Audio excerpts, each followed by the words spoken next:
கேம்புக்கு யாரையும் கூட்டிட்டு வந்தியா? இல்லக்கா, நான் யாரை கூட்டிட்டு வர போறேன், உங்களை தான் பார்க்க வந்தேன். லவ் ஸ்டோரி சொல்றேன்னு சொன்னீங்கல்ல, இப்ப சொல்லுங்க, கேக்குறேன். ஓ, அதை கேட்கலான்னு வந்தியா? சரி, நான் சொல்றது இருக்கட்டும், ஃபர்ஸ்ட் ஓ லவ் ஸ்டோரி சொல்லு. பாரு வெக்கத்தை, நீ சொல்லு, அதுக்கப்புறம் நான் சொல்றேன். நீங்களே ஃபர்ஸ்ட் சொல்லுங்களேன். முடியாது, நீ தான் ஃபர்ஸ்ட் சொல்லணும். சரிடா, ஃபர்ஸ்ட் வந்து உட்காரு. டீ காஃபி ஏதாவது குடிக்கிறியா? இல்லக்கா, அதெல்லாம் வேணாம். சரி சரி, உன் லவ் ஸ்டோரி சொல்லு, கேட்போம். 2-3 வாரத்துக்கு முன்னாடி தான் என் மாமா ஊர்ல இருந்து வந்தாரு. அடா, உட்காந்துட்டே பேசலாம். இப்ப சொல்லு. 2-3 வாரத்துக்கு முன்னாடி தான் என் மாமா ஊர்ல இருந்து வந்தாரு. அப்போ அவரை பார்க்கும்போது எப்போ பார்த்தாலும் ஒரு ரெண்டு மூஞ்ச வச்சுட்டு சோகமாகவே இருப்பார். அவர்கிட்ட வம்பிழுத்து பார்க்கலான்னு நினச்சேன். ஆனால் அதுக்குள்ளேயே ஒரு நாள் என் ஃப்ரெண்ட்ஸோட விளையாட போனேன்னா அங்கே கிணத்துக்குள்ளே விழுந்துட்டேன். உன் மாமா வந்து காப்பாற்றிட்டாரு, அதனால அவர் மேலே உனக்கு லவ் வந்துருச்சா? அது எப்படி நேரில் பார்த்த மாதிரியே சொல்கிறீங்க? கிணத்துக்குள்ளே விழுந்தேன்னு சொன்னல, சும்மா கெஸ் பண்ணேன். அப்புறம் என்னாச்சு? அப்புறம் என் மாமா கிட்ட நான் போய் ப்ரப்போஸ் பண்ணேன். நீ ப்ரப்போஸ் பண்ணிட்டியா? பரவாயில்லையே. அவர் எனக்கு ரொம்ப பிடிச்சி போச்சு. அவராக என்கிட்ட ஒரு நாள் தனியாக பேசணும்னு கூப்பிட்டாரு. ஆனால் என்ன சொல்ல போகிறாருலாம் கேட்டுக்கல. படப்படன்னு என் மனசில் இருக்கிறத அவ்வளோத்தையும் கொட்டிட்டேன். அதை கேட்டுட்டு என் மாமா முதல்ல முடியாதுன்னு சொல்லிட்டாரு. சிச்சோ, அப்புறம் எப்படி சம்மதிக்க வச்ச? அதுவா, அன்னைக்கு நைட்டே வீட்டை விட்டு ஓடி போய் ஆத்தங்கரையில் போய் உட்காந்து அழுதுட்டு இருந்தேன். ரொம்ப நேரம் ஆகியும் வீட்டுக்கு வரலையா, எல்லாரும் தேட ஆரம்பிச்சிட்டாங்க. அது எப்படியோ என் மாமாவுக்கு தெரிஞ்சு போச்சு. அவர் என்ன தேடி வந்துட்டார். அங்கே வச்சு தான் நான் மனசில் இருக்கிறத தெளிவாக சொன்னேன். அவரும் புரிஞ்சுக்கிட்டு என்னை ஏற்றுக்கிட்டாரு. சூப்பர்டா. அப்போ டெய்லியும் ரொமான்ஸ் தான். ஒரே வீட்டில் வேற இருக்கீங்க? ஒரே வீட்டில் இல்லை, ஆனால் நீங்கள் சொன்ன அந்த ரொமான்ஸ்லாம் இருக்கும். பாரு, ஒரு பேச்சுக்கு கேட்டேன், இது வேறையா? வீட்டில் இல்லாமல் எப்படி? வெளியே எங்கேயாவது தனியாக இருக்கும் போது என்னை பார்த்து பேசுவார். அப்போதான். சரி, என் ஸ்டோரி போதும், இப்போ உங்கள் ஸ்டோரி சொல்லுங்கள். சொல்கிறேன். அவன் என்னை ரொம்ப லவ் பண்ணான். நானும் அவனும் ஒரே காலேஜில் தான் படித்தோம். ஃபர்ஸ்ட் டைம் எங்கள் வீட்டு பக்கத்தில் ஒரு ரோடு இருக்குது, அங்கே தான் வச்சு என்னை மீட் பண்ணான். அவனுக்கு என்னை பிடிச்சதும் என் கூட முதல்ல ஃப்ரெண்டாக பழகுனான். கொஞ்சம் கொஞ்சமாக ஃப்ரெண்டாக என் மனசில் இடம் பிடிச்சான். அப்புறம் அவன் லவ் சொல்ல எவ்வளவோ ட்ரை பண்ணான். ஆனால் எனக்கு அவன் லவ் சொல்ல ட்ரை பண்ணுறான்னு தெரியும். நான் தான் ஏற்றுக்கலை. எனக்கு என் அப்பாவை ரொம்ப பிடிக்கும். அவர் இதுக்கெல்லாம் ஒத்துக்க மாட்டாருன்னு எனக்கு தோணுச்சு. அதனால் அவன் லவ்வை நான் ஏற்றுக்கவே இல்லை.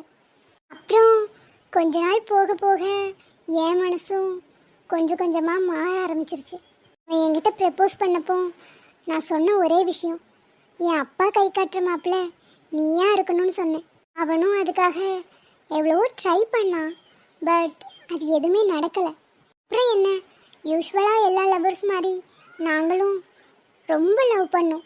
எனக்கு ஒரு நாள் வேற ஒருத்தரோட என்கேஜ்மெண்ட் ஃபிக்ஸ் பண்ணியிருந்தாங்க. சுச்சு, அப்புறம் என்ன பண்ணீங்க? அப்புறம் அவன்கிட்ட சொல்லி நிச்சயத்தை நிறுத்த ட்ரை பண்ணேன். ஆனால் அவன் வரும்போது கார் ஆக்சிடெண்ட் ஆயிடுச்சு. சுச்சு, பாவம். இந்த நேரத்தில் அவனுக்கு எதுவும் ஆகலை. ஆனால் எங்களோட க்ளோஸ் ஃப்ரெண்டு அவன் கூட வந்தா. அவளுக்கு தான் ஆக்சிடெண்ட் ஆகி காலில் அடிபட்டுருச்சு. விஷயம் எனக்கு தெரியாது. நிச்சயத்தை நிறுத்த வரலையேன்னு அவன் மேலே கோவமாக இருந்தேன். அப்புறம்தான் எல்லா விஷயமும் தெரிஞ்சிச்சு. சுச்சோ, அப்போ உங்களுக்கு நிச்சயம் நடந்துருச்சா? இல்லைடா, வந்த மாப்பிள்ளையே என்னை பற்றி புரிஞ்சுக்கிட்டு நிச்சயத்தை நிறுத்திட்டாரு. என்னோட ஒட்டுமொத்த ஃபேமிலியும் நிச்சயத்தை நிப்பாட்ட என் வீட்டுக்கு வந்திருந்தாங்க. அது தெரிஞ்சதும் என் அப்பா மனசு மாறிட்டாரு. அவனையே கல்யாணம் பண்ணிக்கோன்னு கூட சொல்லிட்டாரு. பிரச்சனையும் முடிஞ்சு நாங்கள் 2 பேரும் ரொம்ப சந்தோஷமாக இருந்தோம். திடீர்னு ஒரு நாள் எல்லாமே உடஞ்சி போச்சு. அவரோட அப்பாவுக்கும் என் அப்பாவுக்கும் சண்டை வந்துருச்சு.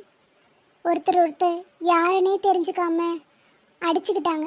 எனக்கு என் அப்பா தான் எல்லாமே. அவர் அடித்ததும் ரொம்ப கோபம் வந்துருச்சு. அனிஷா அதுக்கப்புறம் நான் வேணான்னு சொல்லிட்டேன். அப்பா சம்மதம் இல்லாமல் கல்யாணம் பண்ணிக்க மாட்டேன்னு சொல்லிட்டேன்.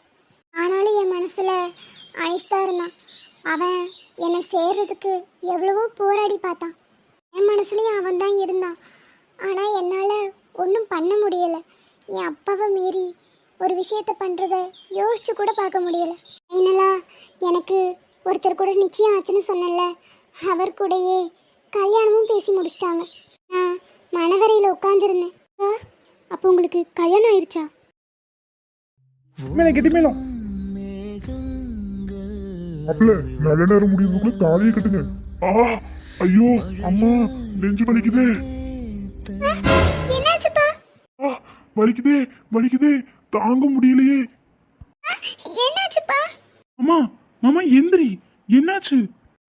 அப்பா என்னாச்சுப்பா? எந்திரிங்க. அப்பா என்னாச்சு?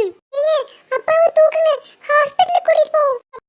அச்சச்சோ, அப்புறம் என்னாச்சுக்கா? அப்புறம் ஹாஸ்பிட்டல் போனோம். அப்பாவுக்கு ஒன்றும் ஆகல? இல்லடா, ஒன்றும் ஆகல. அங்கிள், உங்களை நான் அங்கே வச்சு செக் பண்ணும் போதே உங்களுக்கு ஒன்றும் இல்லைன்னு எனக்கு நல்லா தெரிஞ்சிருச்சு. எதுக்காக இப்படி நடிச்சீங்க? தம்பி, என்னை மன்னிச்சிருப்பா. எனக்கு வேற வழி தெரியல. என் பொண்ணு ரொம்ப கஷ்டப்படுறா.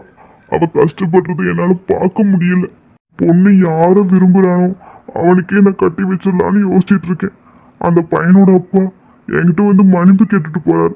அவ்வளோ பெரிய மனுஷன். அவரே இறங்கி வந்ததுக்கு அப்புறம் நான் என் பொண்ணுக்காக கொஞ்சம் கூட மாறலைன்னா எப்படி? ஆனா இதுல பாதிக்கப்பட்டது உன் வாழ்க்கை தான். என்னை மன்னிச்சிரு தம்பி. ஒரு வழியா தப்பிச்சிட்டோம். இதை உடனடியா ஐசு கிட்ட சொல்லணும், அவங்களும் சந்தோஷப்படுவாங்க. அதெல்லாம் ஒன்றும் ப்ராப்ளம் இல்லை அங்கிள். நீங்க உங்க பொண்ணுக்காக யோசிக்கிறது நல்ல விஷயம்தான். கல்யாணங்கிறது சொர்க்கத்துல நிச்சயிக்கும்னு சொல்லுவாங்க. உங்க விரும்புகிற பையனோட அவங்க வாழ்ந்தாதான் அவங்களும் சந்தோஷமா இருப்பாங்க. நீங்க பண்ணதுல எந்த தப்பும் இல்லை. அம்மா கிட்ட நான் பேசிக்கிறேன். நீங்க எதை பத்தியும் கவலைப்படாதீங்க. 2 நாள் ஹாஸ்பிட்டல்ல இருந்துட்டு அப்புறம் வீட்டுக்கு கிளம்புங்க. இது நடிப்புன்னு உங்களுக்கும் எனக்கும் மட்டும் தெரிஞ்சா போதும். வேற யாருக்கும் தெரிஞ்சிடக்கூடாது. குறிப்பா என் அம்மாவுக்கு தெரிஞ்சிடவே கூடாது. சரிங்க தம்பி. நீங்க அங்கிள், நீங்க ரெஸ்ட் எடுங்க, நான் பார்த்துக்கிறேன். ரொம்ப நன்றி தம்பி. என் நிலைமையை புரிஞ்சுக்கிட்டதுக்கு உங்களுக்கு காலம் முழுக்க நான் நன்றியோட இருப்பேன். ஐயோ அங்கிள், நீங்க பெரியவங்க, இப்படிலாம் பேசாதீங்க. நடந்தது எல்லாமே ஒரு வகையில் நல்லது தான். விருப்பம் இல்லாம யாரும் யாரோடையும் வாழ முடியாது. சரிங்க அங்கிள், நீங்க பார்த்துக்கோங்க. நான் வெளியே ஐஸுக்கிட்ட உங்களுக்கு ஒன்றும் இல்லைன்னு சொல்றேன். அவங்க ரொம்ப அழுதுகிட்டே இருந்தாங்க. சரிங்க தம்பி. ஐசுமா, வருத்தப்படாதம்மா. அப்பாவுக்கு ஒன்றும் ஆகாது. தயவு செஞ்சு கொஞ்ச நேரம் அமைதியா போ. அவளை கொஞ்ச நேரம் தனியா இருக்க விடு. அவட்ட பேசி பேசிதான் அவளை இந்த நிலைமைக்கு ஆக்கி வச்சிருக்கீங்க. ஏய், நான் எல்லாமே அவளோட நல்லதுக்காக தானே செஞ்சேன். செஞ்ச வரைக்கும் போதும், தூர போ. வாங்க டாக்டர், மாமாக்கு இப்போ ஒன்றும் இல்லையே. அங்கிளுக்கு ப்ரெஷர் கொஞ்சம் அதிகமாயிருச்சு, அதனால தான் மயக்கம் போட்டிருக்காரு. மற்றபடி வேற எதுவும் இல்லை. 2 நாள் ரெஸ்ட் எடுக்கட்டும், அப்புறம் வீட்டுக்கு கூட்டிகிட்டு போங்க. சரி, நாங்கள் போய் மாமாவை பார்க்கலாமா? உடனே போய் பார்க்க வேணாம், ட்ரிப்ஸ் ஏறிட்டு இருக்கு. ஒரு 1 ஹவர் கழிச்சு போய் பாருங்க. அவர் கொஞ்சம் நல்லா ரெஸ்ட் எடுக்கட்டும். சரிங்க சார். இசு, வருத்தப்படாதீங்க, அங்கிளுக்கு ஒன்றும் இல்லை. இசு, உங்களை தான். ஐசு, ஐசு எந்திரிங்க. ஐசு, என்னாச்சு? அண்ணா, என்னாச்சுன்னு பாருங்க. ஐசு, ஐசு, ஐசு கொஞ்சம் எந்திரிங்க. வாயிலெல்லாம் நிறையா இருக்கு. பாய்சன் சாப்பிட்டுருக்காங்கன்னு நினைக்கிறேன். எமர்ஜென்சி ரெடி பண்றேன், சீக்கிரம் கூட்டிட்டு வாங்க. அக்கா, காதலுக்காக உயிரை கொடுக்கவே துணிஞ்சிட்டீங்களா? ஆமாடா. அப்புறம் என்னாச்சுக்கா? நீங்களும் அவரும் ஒன்று சேர்ந்துட்டீங்களா? நான் என் அப்பாக்காக கல்யாணம் பண்ணிக்கலான்னு மனமேட வரைக்கும் உட்கார்ந்தாலும் என் மனசு அதுக்கு இடம் கொடுக்கல. அவன் இல்லாத வாழ்க்கையை என்னால் நினச்சி கூட பார்க்க முடியல. அதான் இனிமே உயிரோடு இருக்கக்கூடாதுன்னு நினச்சிதான் விஷம் குடிச்சேன்.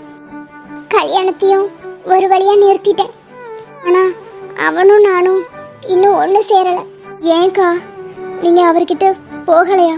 போனேன்டா, போய் அவனை தேடி பார்த்தேன். ஆனால் அவன் அங்கே இல்லை. எங்கே போனானும் தெரியல. அவனை சீக்கிரம் கண்டுபிடிச்சு அவன் கூட சேர்ந்து வாழணும். அதுதான் என்னோட ஆசை. என்னைக்காவது ஒரு நாள் எங்கள் காதல் ஒன்று சேருங்கிற நம்பிக்கையில் நான் அவனுக்காக காத்துக்கிட்டு இருக்கேன்.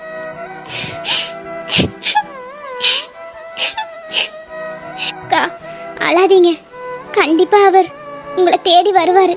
நீங்க கல்யாணம் பண்ணி போயிட்டீங்கன்னு நினைச்சு எங்கேயாவது போய் இருக்கலாம். ஆனா உங்களை பத்தின உண்மை தெரிஞ்சா அவர் உங்ககிட்டயே வந்துருவாருக்கா. நீங்க வருத்தப்படாதீங்க.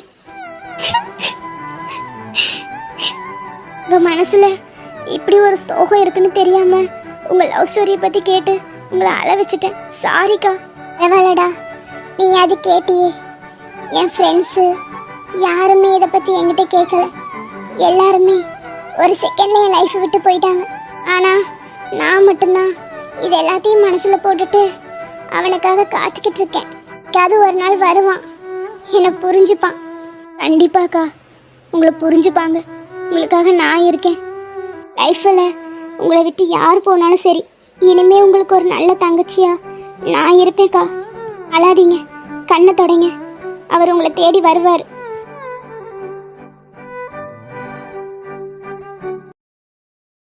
ஒய் காவ்யா, ம், சொல்லுங்க மாமா. என்னாச்சு காவ்யா? முகம்லாம் டல்லா இருக்கு. ஒன்றும் இல்லை மாமா. ஏய், ஒன்றும் இல்லைன்னா சொல்லாத, ஏதோ இருக்கு. அம்மா, என்ன இப்பவே பார்க்க வந்திருக்கீங்க அப்படின்னு இந்நேரம் கேட்டிருப்ப. ஆனால் இப்போ வரைக்கும் ரொம்ப சேடாக இருக்க. நான் வந்தது உனக்கு பிடிக்கலையா? ச்சே, அதெல்லாம் இல்லை மாமா. என்னாச்சு சொல்லு. நான் மெடிக்கல் கேம்ப் போனேன். அங்கே போனியா? என்னாச்சு? எதுவும் உடம்பு சரியில்லையா? அது இல்லை மாமா, அங்கே ஒரு அக்கா வந்திருக்காங்க. அவங்க என்கிட்ட ஜாலியாக பேசுவாங்க. எப்போவுமே என்கிட்ட சிரித்து ஹாப்பியாக பேசுவாங்க. இன்னைக்கு அவங்கக்கிட்ட அவங்க லவ் ஸ்டோரியை பற்றி கேட்டேன்னா அப்போ தான் தெரிஞ்சிச்சு, இவ்வளோ கஷ்டத்தை ஒருத்தவங்க உள்ளுக்குள்ளே வச்சுக்கிட்டு எப்படி இப்படி சிரிக்க முடியும். எனக்கு அவங்கள பார்த்தா ரொம்ப ஆச்சரியமாக இருந்துச்சு. ஒரு பக்கம் அவங்கள நினச்சா ரொம்ப கஷ்டமாக இருக்குது. அவங்கக்கிட்ட தேவையில்லாமல் லவ் ஸ்டோரியை கேட்டு அவங்கள அழ வச்சுட்டணும்னு எனக்கு தோணுது. நீ கேட்டல்ல, அதுக்கு அவங்க என்ன சொன்னாங்க? எனக்கு நடந்த கஷ்டத்தை சொல்கிறதுக்கு ஆளே இல்லை, என் கூட இருந்த எல்லாரும் போயிட்டாங்க, நீயாவது கேட்டியேன்னு சொன்னாங்க. இவ்வளோதான். அப்புறம் எதுக்கு ஃபீல் பண்ணுற? நீயாவது அவங்க மனசில் என்ன இருக்குன்னு கேட்டு தெரிஞ்சுக்கிட்டல்ல. உங்ககிட்ட அவங்க ஸ்டோரியை ஷேர் பண்ணதில் கண்டிப்பாக கொஞ்சம் அவங்களோட மனசு ரிலாக்ஸ் ஆகிருக்கும். அதுவும் இல்லாமல் மேடம் என் கூட இருக்கிறதே ஒரு 10-15 நிமிஷம்தான். அப்பவும் இப்படி அழுந்து படிச்சுட்டு இருந்தா நல்லாவா இருக்கும்? அழுமூஞ்சி காவியெல்லாம் எனக்கு வேணாம். கொஞ்சம் சிரிச்சுட்டே எப்பவும் போல மாமான்னு கூப்பிடு. இல்லை மாமா, அவங்க ஸ்டோரி கேட்டதுலேருந்து ஒரு மாதிரி மனசு பாரமாக இருக்குது. சிரிக்கலாம் முடியலை. காவியம்மா, எல்லாருக்குமே ஏதோ ஒரு சேட் மெமரி இருக்க தான் செய்யும். ஆனால் அது எப்பவுமே நிரந்தரம் கிடையாது. கண்டிப்பாக மாறும். அதான் சொல்கிறேன். நீ அவங்கள நினச்சி ஃபீல் பண்ணிட்டு இருக்காத. போங்க மாமா, நீங்கள் என்ன ஆறுதல் சொன்னாலும் இன்னைக்கு என் மனசு மாற மாட்டேங்குது. இந்த அளவுக்கு ஒன்று அஃபெக்ட் பண்ணியிருக்கேன்னா அப்படி என்ன ஸ்டோரி என்கிட்ட சொல்லு. இந்த அண்ணனும் அக்காவும் உயிருக்கு உயிராக லவ் பண்ணியிருக்காங்க. இந்த அக்காவுக்கு வீட்டில் மேரேஜ் ஃபிக்ஸ் பண்ணியிருப்பாங்க போல். அண்ணன் எவ்வளவோ முயற்சி பண்ணியும் அதை தடுக்க முடியலை. கடைசி நிமிஷம் வரைக்கும் மேரேஜை நிறுத்த முடியலங்கிற சோகத்தில் அவங்க அங்கேருந்து கிளம்பிட்டாங்களாம். ஆனால் அந்த அக்கா அந்த அண்ணனுக்காக பாய்சன் சாப்பிட்டு கல்யாணத்தையே நிறுத்தியிருக்காங்க. அந்த அக்கா அந்த அண்ணனை எந்த அளவுக்கு லவ் பண்ணியிருந்தா உயிரை கூட பொருட்படுத்தாமல் விஷம் குடிச்சிருப்பாங்க. நீ சொல்கிறதெல்லாம் கரெக்டு தான். இந்த காலத்தில் எல்லாரும் இப்படி இருக்கிறது இல்லை. அந்த பொண்ணு உண்மையாகவே கிரேட் தான். தான் கல்யாணம் நின்றுச்சுல, அப்புறம் என்ன? அந்த பையனை போய் மீட் பண்ணி உண்மையெல்லாம் சொல்லியிருக்கலாம்ல. அந்த அண்ணன் எங்கே போனாங்கன்னே தெரியலையாம். அந்த அக்கா தேடிக்கிட்டு இருக்காங்க. இதை நினச்சி தான் இவ்வளோ ஃபீல் பண்ணிட்டு இருக்கியா? அதெல்லாம் உண்மையாக காதலிச்சா கண்டிப்பாக ஒன்று சேருவாங்க, உன்னையும் என்னையும் மாதிரி. என்ன பார்க்குற? நான் சொல்கிறது சரிதானே காவியம்மா? நீவும் அப்பா பேச்சு கேட்டுட்டு வேற யாரையும் கல்யாணம் பண்ணிட மாட்டியே? என்ன மாமா இப்படி கேட்குறீங்க? நீங்கள் இல்லைன்னா நான் உயிரோடவே இருக்க மாட்டேன்.